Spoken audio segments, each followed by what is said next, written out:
All right, so inside of SAM, on the left-hand side, we're going to navigate to the calendar section. So the very first one you're going to look at is this new lead welcome. So let's go ahead and click into this new lead welcome, and you're going to see that this activity is going to be run automatically by SAM. So we don't necessarily need to worry about that. When it's time for it to run, SAM will just run it for us, which is awesome, right? But if you wanted, you could on this upper left-hand side, click this little box, and then you can see how many times it's been run. Now, if you wanted, you could manually run this ahead of time and it would go ahead and send it out, right?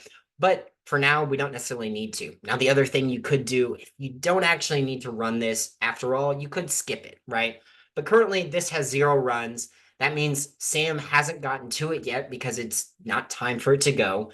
So I'm just going to go ahead and close this, but this gives you an understanding of how Sam is going to be able to run these automatically for us.